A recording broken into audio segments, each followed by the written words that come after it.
We're supposed to be reflections of His love. Yeah. Right? We're supposed to bounce that light off, and it's hard. And I know it's hard. I mean, I've been hurt. Jamey's been hurt. And it's hard to forgive, but you got to.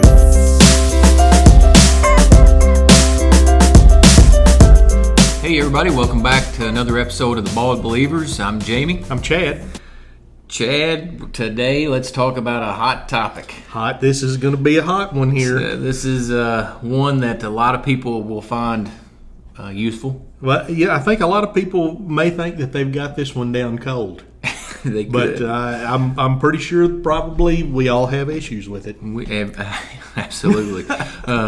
So we're going to talk about forgiveness. Yes. You know, forgiveness, it's one of those things that whenever we think about it, that we hope that people are quick to give us, but we are reluctant to give other people. Yeah, we're good at excusing why we don't have to. But see, it's different in my case. I'm 50 years old. I know it's hard to believe. I've got a head looks like it's wore out 3 bodies, but I'm only 50, right? But I've heard a lot of people say that, and I'm just going to tell you, you may be saying it, but your face is this big neon sign of "I'm not forgiving them." Yeah. You're not hiding it. It's amazing how our face tells different stories. It is. It tells a lot of different stories sometimes what's coming out of our mouth. You know, it's a thing that when we find forgiveness, and if we're harboring unforgiveness, it's unhealthy for us. Mm-hmm. Not only is it unhealthy for us physically, it's unhealthy for us spiritually. Mm-hmm. You know, if you're harboring just some of the physical things, you're harboring that unforgiveness, it leads to stress, your blood pressure, you know, you got all this regret that comes along with it, because I hear people that something may have happened to the other person, or like, if I'd only... Oh, yeah. Right? Mm-hmm. So, they're living with that regret of that past, of what's going on. They have that's going on in there, the shame. So there's shame that comes along. Anger that comes along with that. But, even as bad as those things, even more importantly, is it affects your walk with Christ. Oh, it definitely. When I think about forgiveness, and a lot of times we want to talk about forgiveness in the Lord forgiving us, but this is, like, you got it, this is about us forgiving each other. In Matthew 6:9-15, Jesus says, "And after this manner therefore pray ye, Our Father which art in heaven, hallowed be thy name. Thy kingdom come, thy will be done in earth as it is in heaven. Give us this day our daily bread, and forgive us our debts as we forgive our debtors." He says it right there, right? Yeah. So he's telling us, when you pray to the Father, forgive us our debts as we forgive our debtors. So think about what you're doing. Think about it. When I think about forgiveness, it's one of those things. Forgiveness is the hardest thing that we are asked to do as Christians. Oh, it's difficult. This is not easy. I think if you look at what's required of you in your Christian walk, you find forgiveness is the hardest thing. Mm-hmm. It's one of the hardest things that you have that's out there. And when you talked about that, we talked about Peter before, and how can you not? Just because he covers so many different topics. But it's Matthew 18 where I'm looking at in this text. 18:21, Peter asks this question about forgiveness. And he gets an answer. It's not the answer he thought he was going to get. No. When Peter comes and he says, "Lord, how often will my brother sin against me that I'll forgive him? As many as 7 times?" So he's like, is this enough? So in Peter's mind, he's thinking, I went well beyond. Oh, yeah, 7 times, that's good. It has to be plenty. Right. But Jesus says to him, no, here's what Jesus said. He says, Jesus said unto him, I do not say to you 7 times, but 70 times 7. Oh, yeah, a lot. He throws this math thing out here, right? So he said, over 400 times, Peter. So what Peter's question is like, how far can I go? Mm-hmm. That's his real question. How many times do I have to forgive? Where's the line, actually? Because he has this different motive. Because I think for him, he's like, one thing, right? And then he wants to know. And for all you math whizzes out there, don't do the math and go, okay, I've got a little ticker here, and I've forgiven them this many times, so I'm good. This is a figure of speech. Yes, it is, right? A figure of speech. Meaning that it's basically without end, right? And here's what Jesus replies back after that, right? So he just has this encounter. He throws out this number. which would have blown everybody away in itself. Right. So it's been like, are you kidding? So like in true Jesus fashion, he flips it upside down. Here's his interaction. He says here in verse 23, it says, "Therefore the kingdom of heaven may be compared to a king who wished to settle an account with his servants. When he began to settle, one of them brought to him who owed him 10,000 talents. And since he could not pay, his master ordered him to be sold, and his wife and his children and all that he had, for payment to be made. So the servant fell to his knees, imploring him, 'Have patience with me, I will pay everything.' And out of pity for him, the master of the servant released him and forgave him the debt. But when that same servant who went out and found one of his fellow servants who owed him 100 denarii, and seizing him, he began to choke him." I mean, this is pretty serious. Yeah, this is pretty serious, yeah. So he begins to choke him, saying, "Pay me what you owe." So his fellow servant fell and pleaded with him, "Have patience with me, and I'll pay you." And he refused, and he went and put him in prison until he should pay the debt. And when his fellow servants saw what had taken place, they were greatly distressed, and rightfully so, I would say. So and they went and they reported this to the master, that all that had taken place. Then the master summoned him and said to him, "You wicked servant, I forgave you all the debt because you pleaded with me. And should not you have mercy on your fellow servant as I've had mercy on you?" And in anger his master delivered him to the jailers until he should pay all his debt. So also my heavenly Father will do to every one of you if you do not forgive your brothers from your heart. Yeah. This is huge. Huge. Because whenever he talks about this debt that this first guy owed, where was it? 10,000 talents. Right. It's astronomical. It's like 32 years worth of wages this guy owed. It's unbelievable. What Jesus is saying, it's unpayable. Right. That's what he's getting at. Yeah, this guy couldn't have paid this debt had he give everything he earned for the rest of his life, because this was more than what he could earn. Yeah, that's what Jesus is showing us here. Right. There's no way. And then he comes to this. So he gets forgiven all this great debt that he had. Right. All right, you're done, forgiven. He goes out and he finds this and chokes him. Yeah, he gets pretty physical with him over this little amount. It says where was that? 100 denarii. So it's this small amount compared to what he had owed, right? So that's what and what Jesus is saying after the master saw, after all that you've been forgiven, you can't forgive your brother. So Jesus is speaking real harsh words to us here on forgiveness. It shows the weight of sin, right? What our sin against God is compared to what it is to others. So you think about it. You have a friend or a family member, whatever relationship it might be, and they hurt you, and it hurts, right? But it's 10,000 times worse to God what you do when you sin. Yeah. But He's forgiven you, right? I mean, if you look in Ephesians 4:31 and 32, it says, "Let all bitterness and wrath and anger and clamor and evil speaking be put away from you with all malice, and be ye kind one to another, tender-hearted, forgiving one another, even as God, for Christ's sake, has forgiven you." You know, with today's society and everything, and you see this so-called social media that people project the perfect parts of their life, right? And you see this so-called reality TV, which is nowhere near reality. Please understand that, right?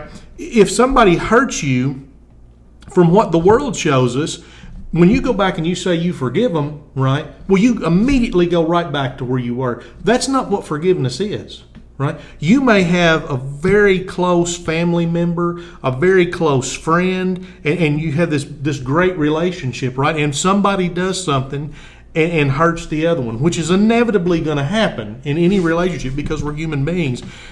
Just because you forgive them doesn't mean you go right back to that same spot that you were. You may never get that back, right? Yeah.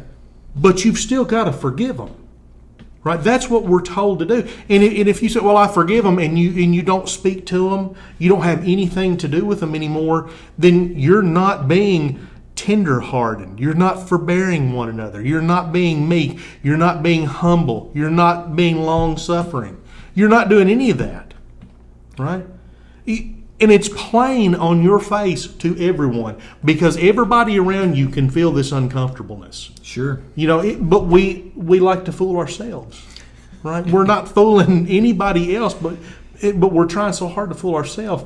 But we have to forgive that person. That doesn't mean that we don't still hurt, right? That doesn't mean that doesn't still come up and bother me. But we're given instructions on what to do before this interaction right here in Matthew 18. This is a big chapter here if you want to talk about forgiveness. Oh my goodness. In verses 15 and 17, he says, "Moreover, if thy brother trespass against thee, go and tell him his fault between thee and him alone. If he shall hear thee, thou hast gained thy brother. But if he will not hear thee, then take with thee one or two more, that in the mouth of 2 or 3 witnesses every word may be established. And if he neglect to hear them, tell it unto the church." There's an order to go through. And we talked before when we talked about Peter, that Peter messed up. Paul went face to face and talked to him. Yeah. Right? He didn't come in yelling. It wasn't anything personal against Paul, but it was something wrong. But Paul went and had a face to face. He talked to him because he cared about him. So, if you're hurt in this relationship, right, whatever type of relationship it may be, you've got a responsibility as a saved child of God to talk to that person. Listen, you may never get back to that point, but you got to forgive them. Like I said earlier, hardest thing you'll ever be asked to do. Oh, it's hard. And for a lot of reasons, because those emotions are real. They are. Because that damage was done, and now it becomes fresh again. It's kind of like if you get salt into a wound, right? It hurts all over again. But, what Jesus spoke there, and what you've said, it should just speak volumes to us. Oh, yeah. On how we should act. Something I thought, too, when Jesus was on the cross. And you know where I'm going with this because I see it on your face already. Luke 23:34, Jesus said, "Father, forgive them, for they know not what they do." Now you just think about that. All right? And he meant it. Meant it. This guy, crown of thorns, beat to who knows what, right? With the cat o' nine tails, placed upon the cross, and then says, "Forgive them," and meaning it. Yeah. And that. So when we look at that, we're just like, all right, is it really that big of a deal? Yeah. I mean, in comparison, it's big. What about Stephen? Right? Stephen gets pulled aside because he's preaching about the Lord. He's preaching about Jesus, and they don't like it. And so they have this mock trial. And his defense in this mock trial is to get them on the road to the cross and lead them to it. And he's not real gentle about it. He's pretty plain. He's not mean, but he's pretty plain about it to the fact that they're stopping their ears. They don't like it, and they stone him to death. And as they're stoning him, he says, "Don't lay this charge at your feet." Mm-hmm. And who is standing there minding the cloaks?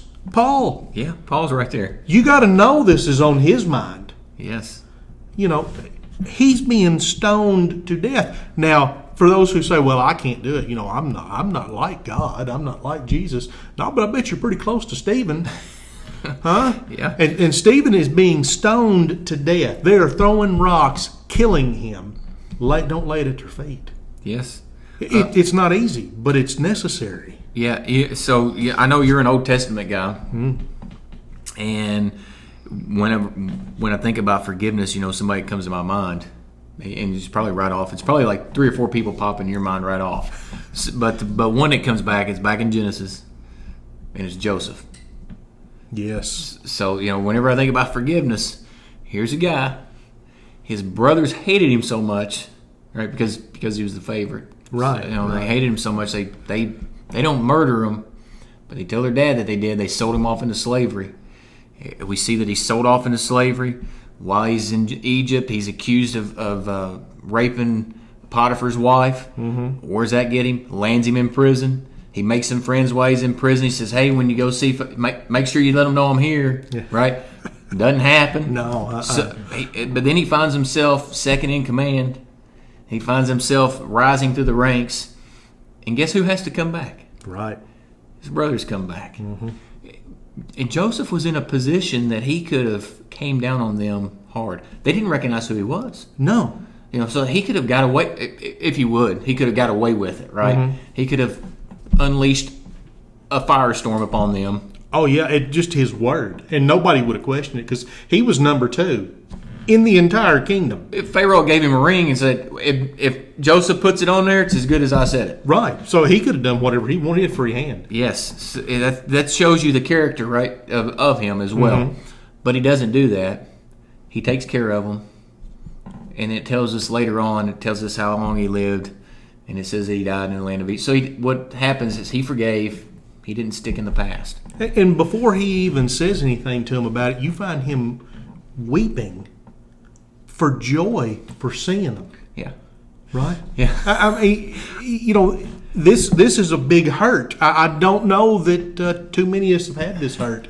But one of the problems I think we face is Jamey is a good friend of mine. I think a lot of Jamey. I see a lot of qualities in Jamey that I wish I had in me.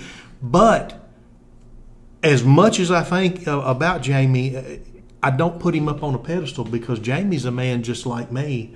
And I don't want to set him up high because that just makes him fall further in my mind. He's my friend. He's my brother in Christ.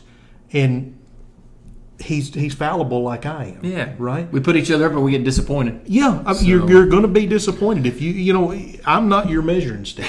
Right? There is one that you can make your measuring stick. Yes. So, right. But when we think about that, when we think of what Jesus shared with us here, and when we look at him on the cross and saying, "Father, forgive them," I mean, this, what they do.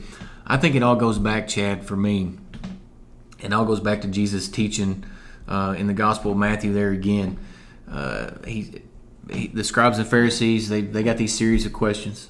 Mm-hmm. They're trying to trip him up, is what they're trying to do. Mm-hmm. It's not happening. But what happens? It says, "Teacher, which of these is the greatest commandment in the law?" And he said to him, "You should love your God. You should love the Lord your God with all your heart and all your soul and all your mind. This is the great and first commandment. And second is like it." Right? Right. "You should love your neighbor as yourself." Right. I think it all goes back to that neighbor thing. Right. I think it all goes, forgiveness all ties back to that neighbor thing. If you're loving your neighbor, and it's not the person that's next door to you, right. It's bigger than that. Right. Well, it's important there that he didn't say your brother, because the world likes to paint the world as a brotherhood, and we're not. Yeah. But we are all neighbors. We are all because neighbors. They try to trip him up. Who's your neighbor, right? Well, you look around. That's your neighbor. The people around you are your neighbor. Yeah. So, when we see that, it's everybody that's around. It's everybody that's around there that's our neighbor. And whenever we get back to that point, whenever we see that we're there, I don't think it becomes an issue anymore. Right. I think if we're doing like he said, if we're loving God first and foremost, mm-hmm. He's here. And he says the second is like that. You love your neighbor. Right. Guess what? Everything else is in check. It starts to work itself out. Yeah. Because that I'm glad you brought that up, because those two verses, that's the core of Christianity. That's the core of serving God right there. Yes. Because, when God says this is the most important thing he said, you might want to write that down. I've encouraged people, put it on your refrigerator, because you walk past that. Put it on the mirror where you brush your teeth. Yeah. This is something that you'll want to pay note to, memorize, because it's important. But like I said, when we get those things together, when we realize that we're loving God like we should, then our neighbor thing falls in line. Mm-hmm. And loving the people that's around us. Right. Even when they're not perfect. Right. Even when they mow across on our property line. Right. Or even whenever they do something that hurts us or whatever it may be, we find ourselves, okay, I'm forgiven. Right. Why? Because you have to come back. You always have to come back mm-hmm. to what you were forgiven of. Right. And I'm not talking about somebody who personally hurt you. I'm talking about if you're a child of God and you profess Christ, what's he forgiven you of? Right. Right. He's forgiven you of everything. Everything. Anything that you've done, past, present, future, forgiven. Mm-hmm. That's big. It is big. And I think one of the biggest problems is like we said earlier, people, I've forgiven them. No, if you're icing this person out, have you forgiven them? Right? Well, it's hard for me. Look, it's hard for everybody. Like I said earlier, nobody's asking you to immediately go right back to the place you were, but you're told to forgive. And if you don't, and you make this pretend forgiveness in your heart, and you're putting on this show, you're not an island, and you are hurting everybody around you. Just like Jonah, who wasn't doing what he was supposed to be doing, he affected the lives of everybody in that boat. And you will be affecting the lives of everybody around you, because you are not communing with God in a fashion that you should be, because you can't if you're harboring that unforgiveness in your heart. And just saying I forgive is not the same thing as forgiving in your heart. And forgiving in your heart doesn't mean that, okay, it's okay that you smack me in the face every time you see me. No, that's not what that means. Right? And forgiveness also doesn't mean, okay, Jamey smacked me in the mouth, so, I forgive him, but, Jamey comes into a room, I'm icing him out, I'm never talking to him again. Right? That's not forgiveness. We may never get back to this point, but we've got to forgive each other. We've got to do it in our heart. We have to talk to the Lord about it, because if you don't, you're hurting your family and your friends. I mean, if you've got children, this is the example you're giving them, because I guarantee you, kids are far more perceptive than what you think they are. People around you, like I said earlier, your face is this big neon sign. Everybody knows. If you read in Colossians 3:12 and 13, it says, "Put on therefore as the elect of God." Now he's talking to you. If you're a Christian, you are the elect of God, holy and beloved, bowels of mercy, kindness, humbleness of mind, meekness, long-suffering, forbearing one another, and forgiving one another. If any man have a quarrel against you, even as Christ forgave you, so also do ye. So if you're not, and you've come up with all these excuses, I guarantee you are not the island. You are not the exception to what Jesus has said. Yep. His word holds for you too. Well, that's one of those verses easier to read than practice. Oh, it's hard to do. Yeah. We're not saying any of this is easy, but it's necessary. It's necessary. You've got to do it. That's why it's in there. That's right. It's kind of important. You might even see it in red somewhere. It's like it comes all back, and you'll hear points all back to Jesus, reminding us that's what he did in that parable he talked about. The two debtors. And the master that forgave, he's reminding, hey, you've been forgiven of a whole lot. That's what he's that's what he's conveying. He's like, you've been forgiven of a whole lot more than what you're being asked to forgive. That's why I pointed back and I say that forgiveness is the hardest thing we'll be asked to do, right? Because that's what Jesus is showing us there. He's showing us that this is the hardest thing, right? Because you were forgiven all this stuff, but yet when somebody wronged you this little bit, what are you doing? You're choking them out. Right. That's what you're doing. Right. And he's reminding us that. So he teaches on that. He also shows us, he says, you've heard it said when he says to hate your enemy. But what's Jesus? He said, no. He said, love them. Right. That's all goes back to what he said. The second commandment's the greatest, as the first. It's all about loving your neighbor. And I think we find ourselves, when we do those and we're in check, then all this other falls into line. Right. It doesn't mean, and here's the thing, it doesn't mean that you won't ever get hurt. Right. It doesn't mean that when you cross paths with somebody that there may be a little conflict, because there's going to be. Like you said, we're all human beings. We all have this thing that's called a mind and an opinion, and they're all different. Right. And maybe they're not always good opinions, so that sometimes they conflict with each other. But we find ourselves, if we can come back to the table, we can take a step back. We say, all right, I'm going to love again. I'm going to forgive.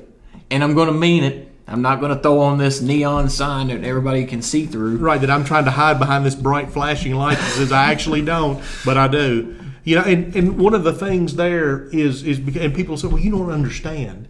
Well, maybe I don't understand how your hurt is. But I do have an understanding of what God says we're supposed to do with it. Because, see, our service to God is not about me. Right? It's about Him. And we've got to get the me out of us. We've got to figure out where me belongs. Me was bought and paid for. Right? Right? I am paid for. Right? I belong to Jesus. He is my Lord and Savior. We like to hang on to the Savior, not so much the Lord. Right? We're not saying it's easy to do, but you got to do it. You don't have an excuse that you're going to find. If you find it in there, please show me, because you're not going to. And I've thought about this, and I thought, there's some people who are going to go back in the Old Testament and they're going to pick out some things and go, yeah, but what about right here? Yeah, you still don't have me. Because you're looking at it wrong. We're doing something else that we do when we do the me, right? The me wants to know something. I want to know an answer in the Bible, so I want to know that orange is blue. So I'm going to go looking for the Bible to prove somewhere that it says orange is blue. Yeah. Right. If no matter what I got to pull out of context to prove this is right, you're not going to find it. No. If you find that your exception is right, then you've pulled something out of context, because it says it in plain language. Jesus was very plain. Yeah. This is one of those things where you say, well, you got the right to be wrong, right? But here I'm going to back it up with Scripture and show you. Yeah, it's right here. But it's one of those things. So I think what I would encourage, I know you feel the same way, is forgive. Yeah. And like you said, it may not mean that you move right back into that relationship. No. It's probably something that takes a little bit of time to get back to, or maybe it doesn't get back to at all, and that's okay. Right. But what's important is that you both forgave, that you got past, and that you're loving your neighbor again. Right. It may look a little different than what it did before, but it's important, and it's important for a few reasons. It grows you as a person. Mm-hmm. It reminds us of what we have been forgiven of. Mm-hmm. Of the debt that was paid on Calvary's cross. So we encourage you to do that. Nobody that's listening, I guarantee all of you have been hurt. Right, we all have. We're supposed to be reflections of His love. Yeah. Right, we're supposed to bounce that light off, and it's hard, and I know it's hard. I mean, I've been hurt, Jamey's been hurt, and it's hard to forgive, but you got to. You may need to talk with somebody. You definitely need to pray. Yep, and all those are good things. They are. So, like I said, I think that's another thing. We think maybe it's a guy thing. We think we need to just shoulder it all, handle it all. So I find somebody you need to talk to. I've done that. Oh, I have. Yeah, Tap somebody and said, "Hey, listen." Yeah. So because why? Because I need you to pray for me, because I'm going through something. Right. I'm not strong enough to handle all this.